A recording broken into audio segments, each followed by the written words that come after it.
Welcome back to the Daily News. Today is the History Throwback Edition. Today we will be talking with four extremely prominent figures in the Paris Peace Conference, often referred to as the Versailles Peace Conference. These people are the four leaders that sparked the peace talks and created the reparations agenda for Germany and disassembled the German army. Our first guest today, Vittorio Orlando. Woo! Woo! Yeah! Hello, Mr. Orlando. Can you tell us a little bit about yourself? I was the Prime Minister of Italy during the Paris Peace Conference and proud member of the Big Four. You mean this Big Four? No.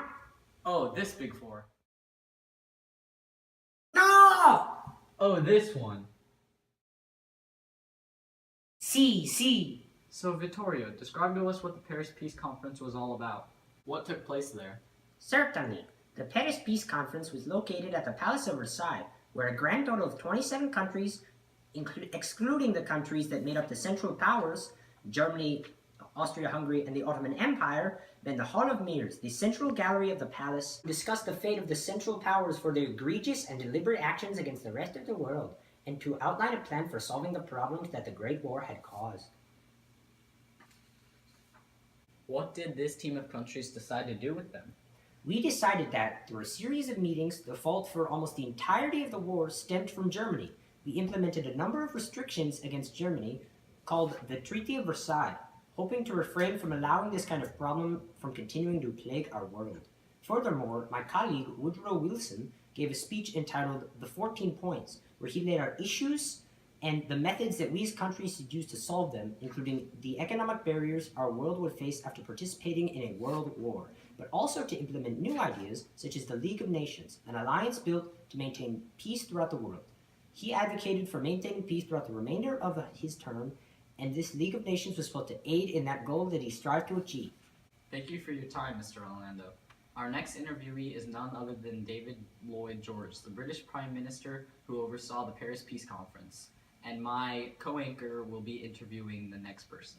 Let's go! Lloyd George! David Lloyd George! David Lloyd George! David Lloyd George! Let's go!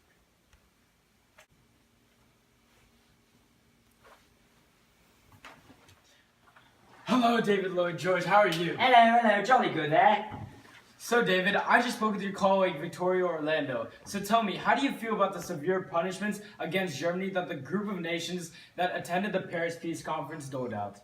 Personally, and I somewhat agree with Mr. Woodrow Wilson on this, I felt that Germany was too harshly punished as being blamed solely for the war, and the fact that the Germans were forced to pay the price tag of 132 billion marks as their punishment is absolutely abhorrent.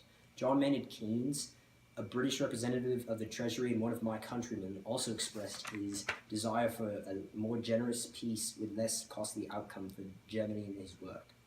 The economic consequences of the peace, in which he described the British public's view that Germany was being too harshly punished, and encouraged the Americans to dislike the treaty and participation in the League of Nations.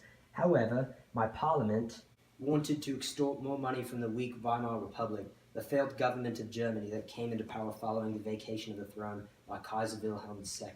This new government was bullied into accepting the Treaty of Versailles as the head of Germany. Although I do agree with the fact that the Germans should have been punished, should have been forced to lower their arms, the rest of the punishment seems absolutely abominable. I feel that my French friend was entirely unrealistic in his desires for the punishments he felt Germany deserved, but I'll let him elaborate on that. What was the response of the British people, and what actions did your country actually take? I was welcomed back to Britain after the Paris Peace Conference as a hero due to my skilled negotiating and clever tactics to agree with both Clemenceau and Woodrow, who were polar opposites. Regarding the following actions, a handful of years after the Paris Peace Conference, the Dawes Plan was implemented by both the US and Britain with a little help from France in order to help Germany restart their economy by giving them over 800 million. Unfortunately, this only ended up making them depend on us, and this issue was entirely exploited by the Great Depression. Okay, salutations. Thank you so much. What a pleasure, what a Thank you pleasure. so much. Thank you.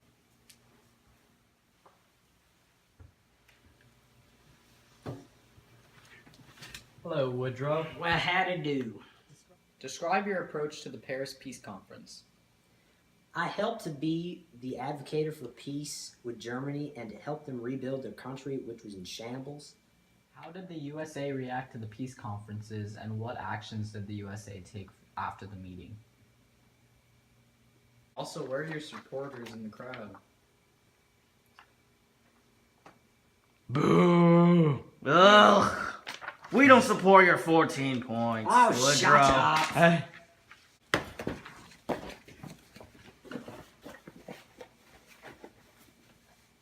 To answer your question, although I was awarded the Nobel Peace Prize in 1919 for my efforts to maintain peace, many powerful politicians, namely Theodore Roosevelt and other senators, despised the idea of a League of Nations due to a lack of willingness to become involved in European affairs. Therefore, I was unable to do much else before my last term expired, and as such, the League of Nations was a colossal failure, largely due to the U.S. not joining it. Additionally, I also hoped that I could institute a policy of self-determination where nations had the ability to rule themselves, but my other colleagues in Versailles wanted to keep control of their colonies, so that idea was shut down rather quickly. Wait, so earlier you had said the German country was in shambles. How did you help, if at all, to improve their living conditions?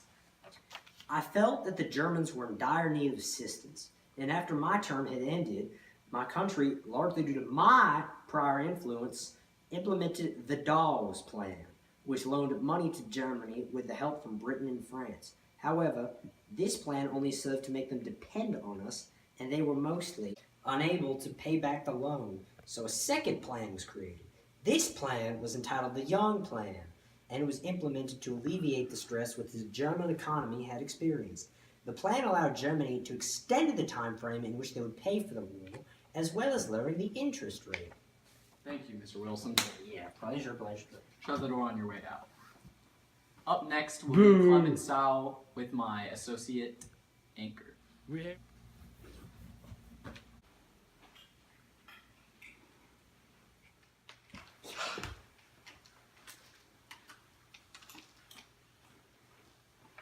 Oh my god, you look so much lighter in the photos. What happened?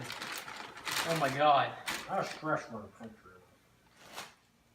Our last, but certainly not least in terms of weight. Oh my god, you are fat. George is coming soon. Yeah.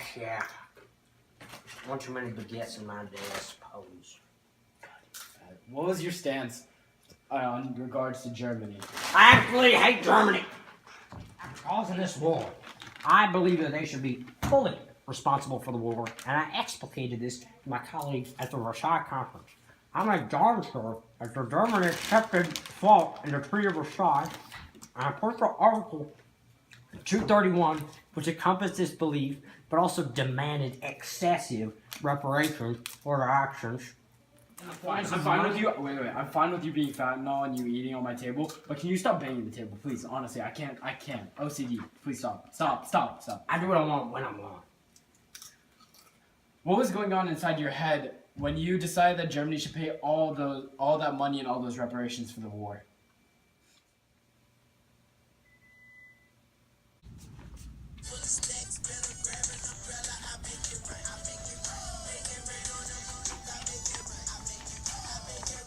I see.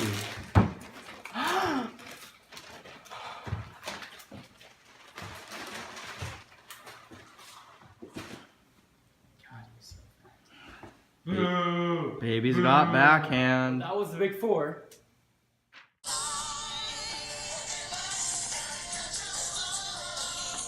No! Sorry, Viddy, this big four. See! I do hope that you enjoyed this exclusive interview. Peace to the out.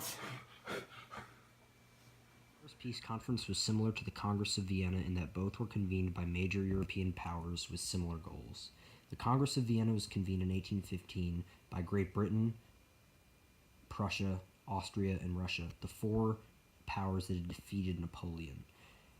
Their goals were to establish a new balance of power in Europe, to prevent empires from happening again, as well as to prevent revolutions from overthrowing monarchs.